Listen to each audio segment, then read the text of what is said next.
徐恒之、张次公等一大批孟和传人如何在新的时代里依然保持活力，使孟和医学发扬光大。探索发现即将播出《孟和医派》第5集《古医新知》。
孟和医派4大家中的费伯雄、马培之，当年曾应召赴京，以精湛的医术轰动朝野。徐恒之、张次公等一大批孟和传人，在新的时代再次让北京认识了江南名医。徐恒之突破禁区，治愈了手力再生障碍性贫血患者。张次公一计妙方，使林伯渠转危为安。两人都是从上海中医专门学校毕业，既是丁甘人门生，又同为章太炎弟子。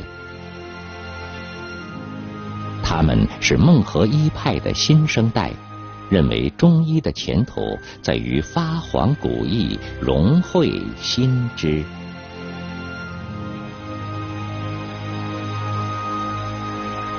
这8个字我觉得还是非常正确的。这个新知嘛，就是说可以用知识的就是说交融，也可以并存，也可以共同的去取用。这个思路还是就是说比较新的，对至今来说还行，包括我们至今的我们现代的这个中医的教学模式，应该也可以用的。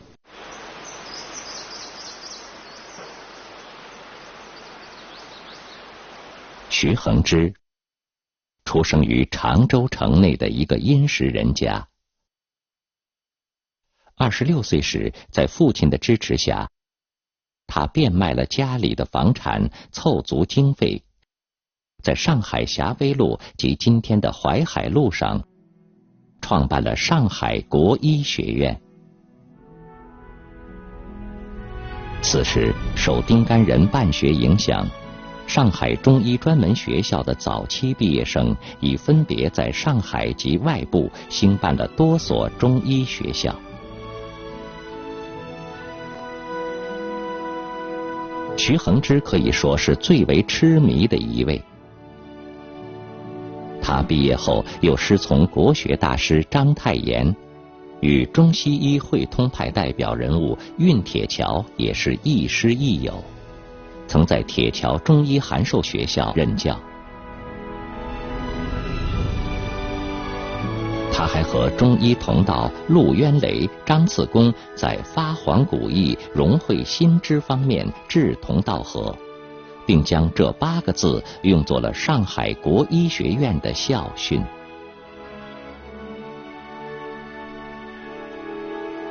上海国医学院集一时之盛，先后以陆渊雷、章太炎为校长，徐恒之为总务主任，张承之也就是张次公为教务主任。运用中医4诊8纲，辨证论治临诊，结合西医诊断病理和治法培养学生。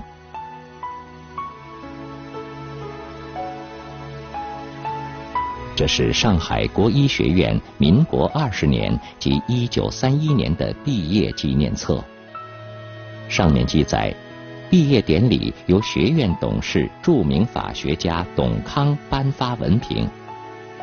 徐衡之的这位常州同乡在训词中强调：今人每畅言保存国粹，医学亦国粹之一，为救国救民之事。接着由来宾蔡季平、华实福、谢立恒这些医学名家发表演说。徐衡之、陆渊雷、张次公也各致训词。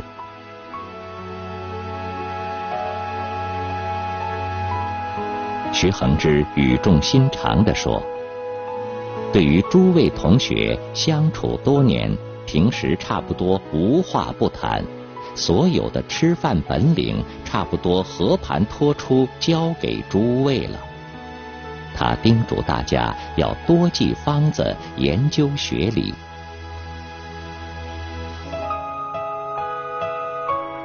徐衡之认为，入古人之奥，方能会中西之通。在医疗实践中，他强调通过实地观察，以较中西医治疗之优劣短长，以取人之长，补己之短。在与西医合作中，应做到心知其意，不为所诱。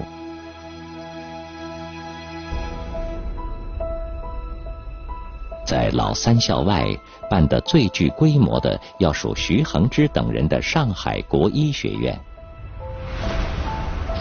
可惜的是，早在1932年第一次淞沪抗战期间，学校毁于一旦，无力重建，只好停办。徐衡之担任全国中医药联合会执行委员、中国国医馆名誉理事及上海分馆董事，往来于上海、常州行医。常州的诊所就在青果巷他的家中。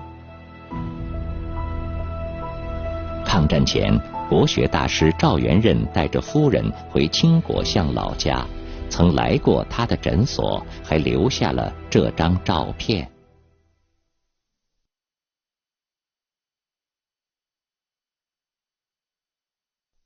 上个世纪50年代初，徐衡之调到了北京。起初是协同他的常州同乡、本草学家和中国生药学先驱赵玉煌研究中药材。不久到卫生部研究院中医研究所审核固有成方，同时在中医进修学校任教。1954年开始，他到中央人民医院工作，成为全国第一批进入西医综合医院的中医专家之一。第2年，他突破被西医认为是不治之症的再生障碍性贫血疾患禁区，成功地治愈了首例再生障碍性贫血患者。陆道培，血液病学家和造血干细胞移植专家，中国工程院院士。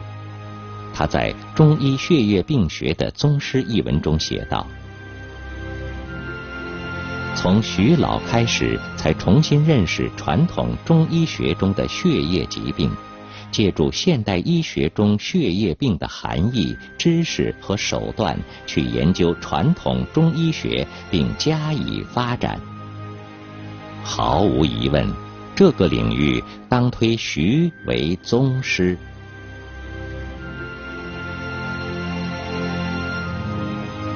1955年，徐衡之的同窗好友张次公、秦伯卫也调来北京了。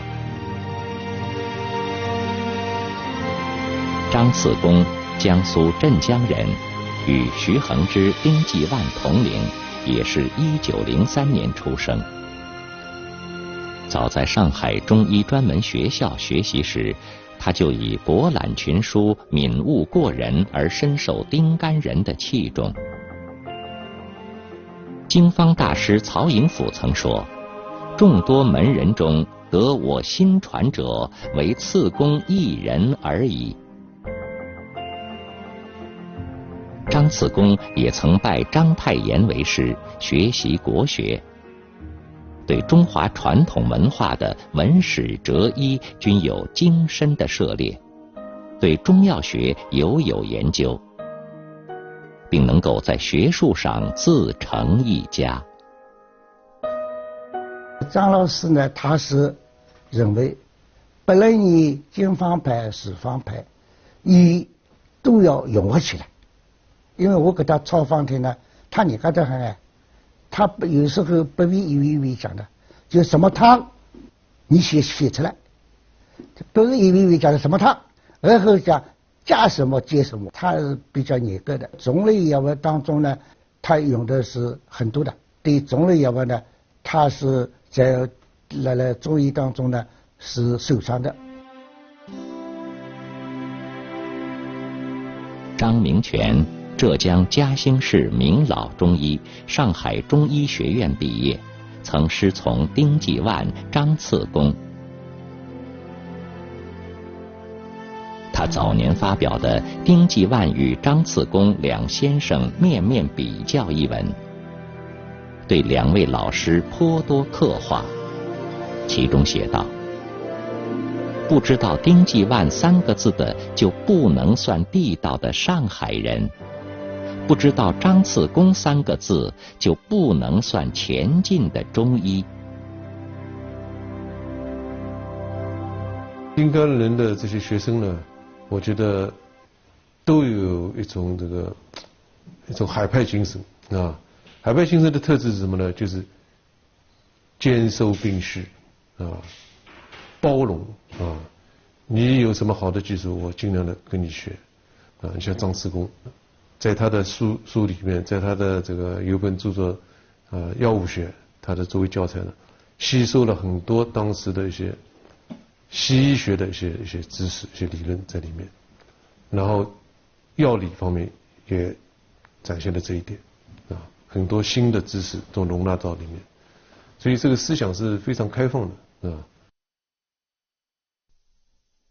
上海中医儿科名家王玉润曾回忆说，第一次见到张次公先生是在课堂上，只见他二话没说，便在黑板上吃力地写下“发黄古意，融会新知”8个大字。从《黄帝内经》一直讲到《本草纲目》，一个个药名，一个个方子，讲得头头是道。同学们不由叹道：“这先生好记性。”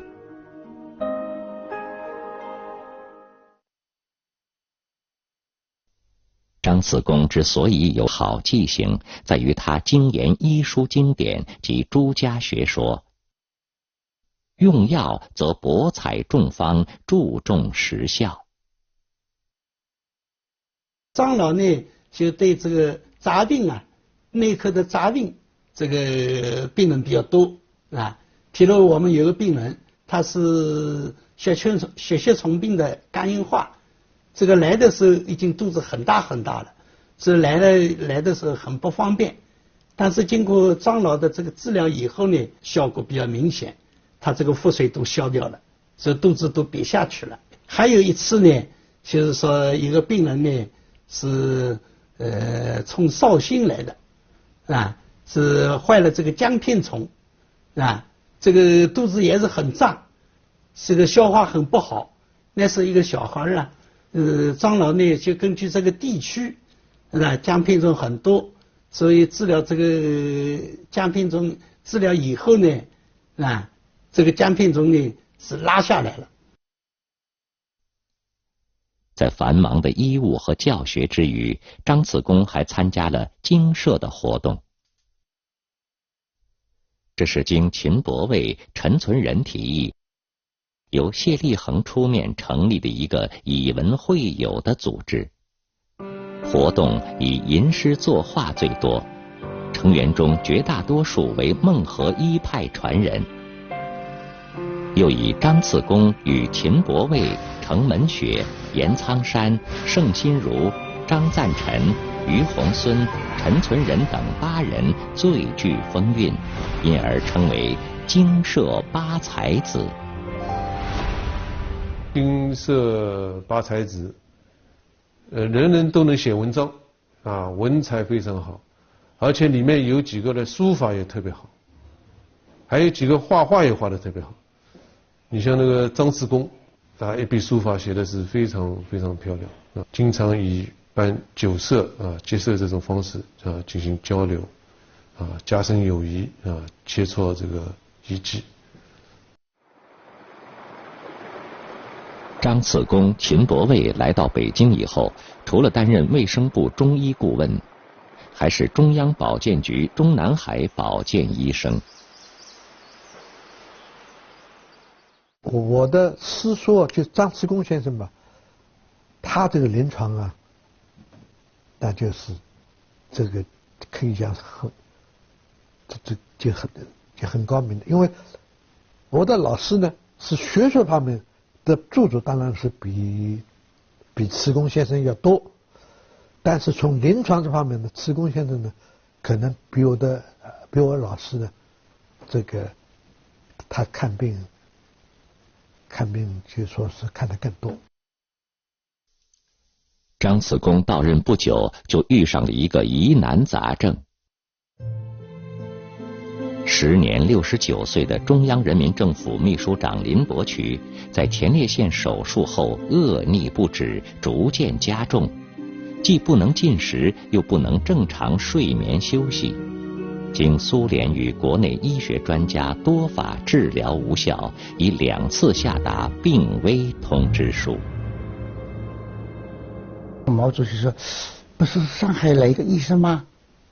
请他看看。”周恩来总理就主张中医介入，那么就请这个张次公为代表一个中医小组，他们去给他来看病。在张次公对林伯渠望闻问切之后，周总理问道：“林老的病怎么样？”张次公回答：“没有想象的那么严重。”总理接着问：“根据什么？”张次公回答：“从4诊分析，神不散，气不结，脉不乱。”总理又问：“这病怎么治？”张次公提出治疗方案，并强调说：“需服其正气，徐徐调之。”张次公出了一张方，就是独参汤，这个气血已经大伤了嘛，他这个胃气大败，所以这个赶快要用扶助正气，就是用独参汤。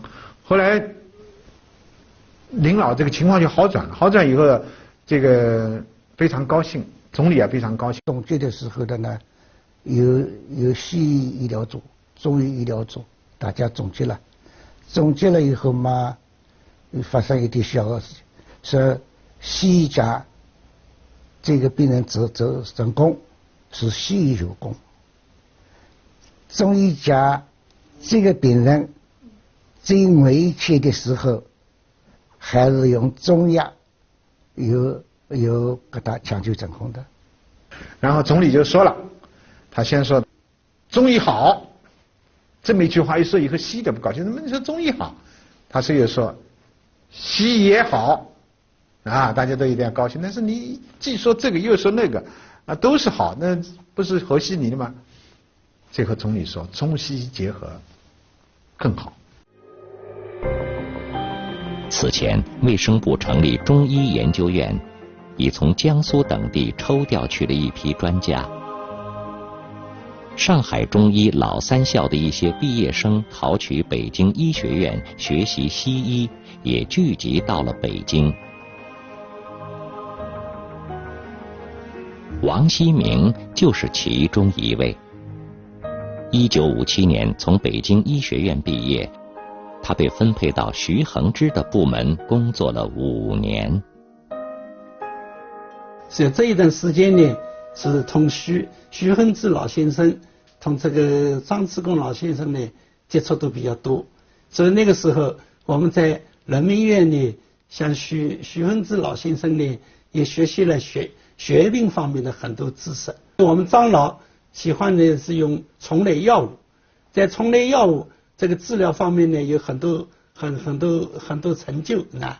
那么我们呢，就把张老这个治疗杂病的这个经验，这用在这个肿瘤方面，得到很好的效果。在张老家里呢，就是发现治疗肝硬化腹水效果很好，所以因此呢，我在北京的时候呢，就把中医治疗荨膜性的肝硬化，我们总结了50例。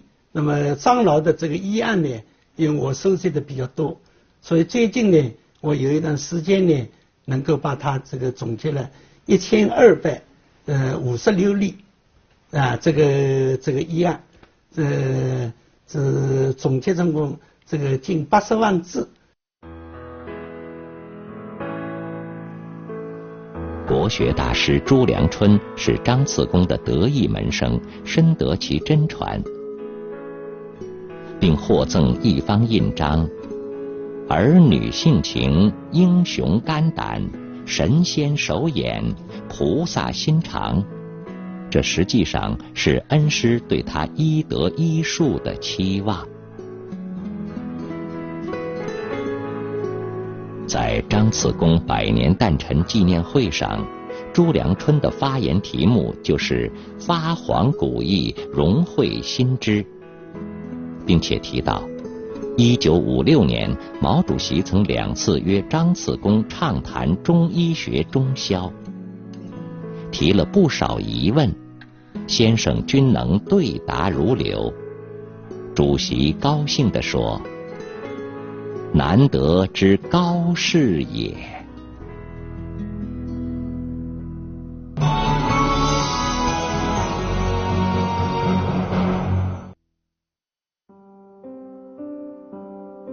朱良春学医之路上的每一个里程碑，都与孟和医派有着密切关联。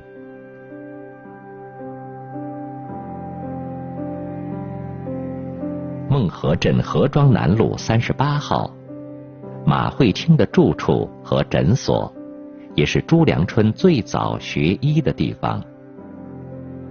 他曾在92岁时回忆说，孟和医派以费、马、曹、丁4大家为代表，我是马培之太师义孙马惠清先生的入室弟子，他是我的启蒙老师。在那里朝夕受到老师严谨慈祥医德医风的熏陶，受益终身，至今记忆犹新。我转学到苏州国医专科学校和上海中国医学院继续学习。王慎轩校长和张次公老师等都是丁甘仁先生的门人，所以在这期间，我又受到了丁派学术思想的传承，获益良多。朱良春的学生石载祥是北京中日友好医院首席中医内科专家。1995年，一位外国人不远万里前来向他求教，此人就是沃尔克施尔德。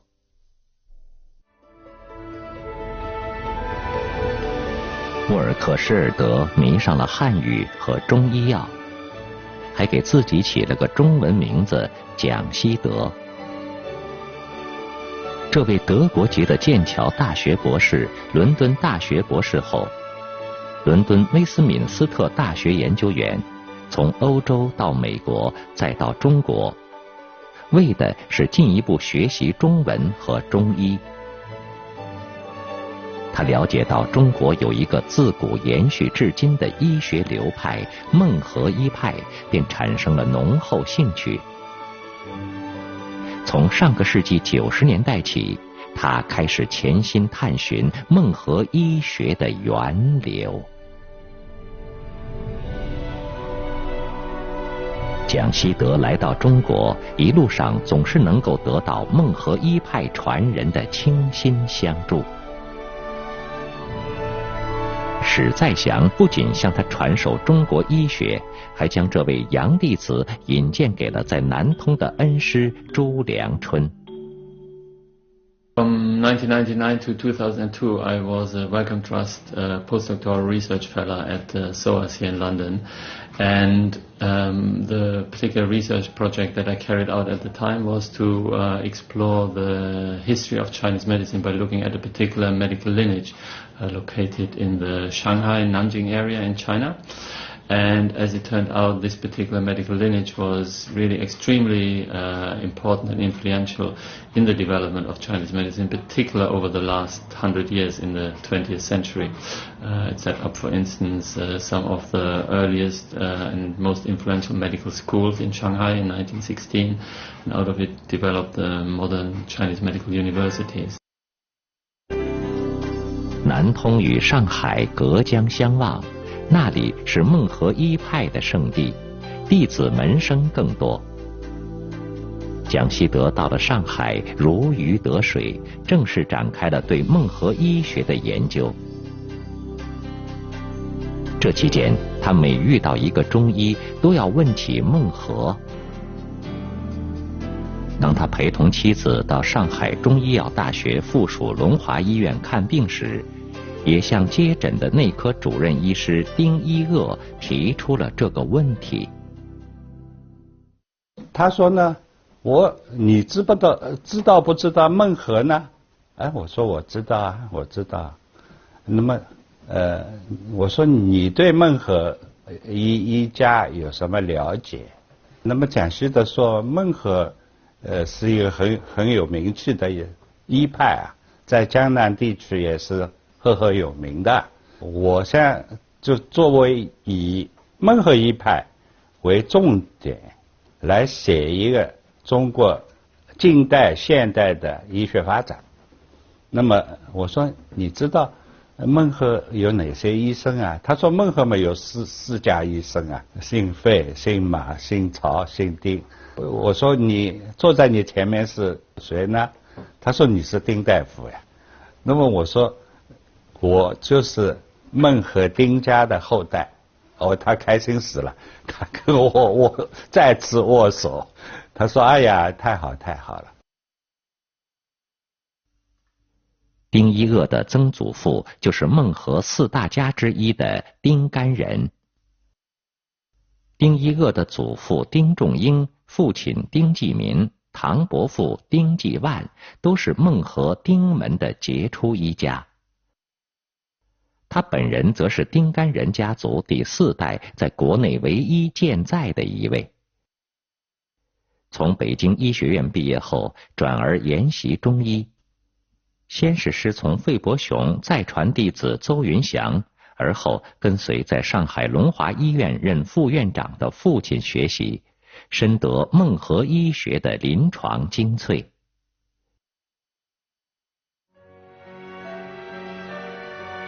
有了丁一鄂做热情向导，蒋希德多次实地踏访孟和镇，真切地感受到了催生孟和医派的学术环境和文化生态。他还走南闯北，访问了孟和医派的后代及再传弟子200余人，同时又把其他洋中医也带上了研究孟和医学之路。蒋希德，还有这个白康德，还有这个我们叫老麦考，我还带着他们去的。蒋希德我也都熟悉，白康德我们都熟悉。李夏庭与蒋希德初次会晤就一见如故，但触动很大。孟和医派的研究现在当前处于一个什么情况？外国人比中国人热，中国人比常州人热。我们今天就要把这个事情把它扭转过来，这是我们的源流，是我们常州的文化。实际上，进入新世纪以后，常州也已掀起了孟和热。我站在这个孟和的边上啊，还有孟和有一个老的那个城头啊，就是我当时也这样子想的，你难以想象，就是说这样的一条小河，这样的一个小镇，它能走出这样的有名气的这个4大家。很多的这个孟和医生他们是临床医，他们没有多少这个大部头的著作，他们是强调治病，而且强调疗效。这是孟和一家的一个特点。另外，孟和一家他们是个平民医生。孟和一派之所以成功，就是他立足于临床，为老百姓服务，解决老百姓当时最急需解决的问题。比如说，当时血吸虫病非常厉害，骨胀非常多，那个时候传染病非常多，瘟病，还有那个时候就是在水田劳作的农民经常出现这个外科疾病感染、疮疡，他们就把这些作为他的主攻方向，就形成了孟和派别。此时，蒋希德和他的朋友们再次来到孟和镇。他的一个身份是亚洲传统医学国际学会会长，和几位知名的洋中医在上海举办为期10天的世界中医短训班。欧美及澳大利亚的60多位中医前来听课。蒋希德专题讲授孟和医派，并带领他们拜谒孟和镇。蒋希德此番还带来了历经20年上下求索的成果，用英文撰写的世界上首部全面系统论述孟和医派的研究专著《孟和医学源流论》。全书共564页，主要阐述了1626至2006年之间孟和医学起源、形成、发展、传承的脉络，历代名医的学术特点、学术成就以及在海内外的传播和影响。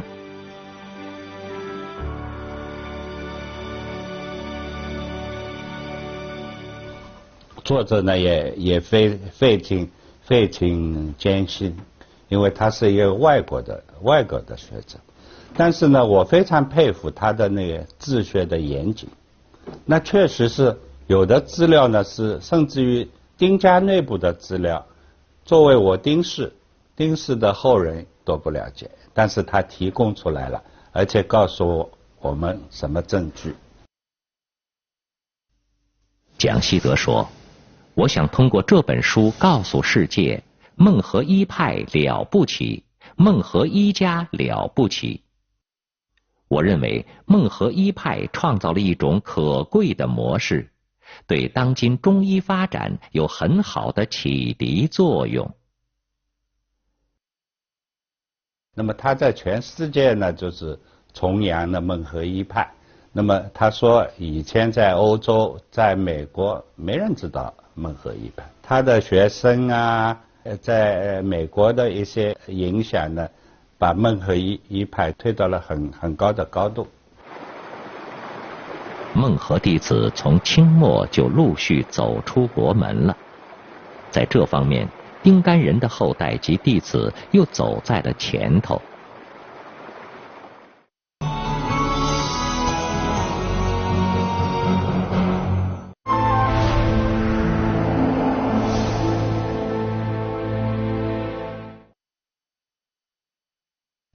上个世纪中叶，丁仲英到了美国，在旧金山开中医诊所，丁继万一家也走了出去。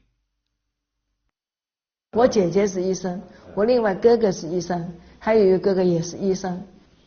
尤其是我的第3的哥哥丁景元，他是第一个人拿到美国针灸学院的这个针灸的牌的医生。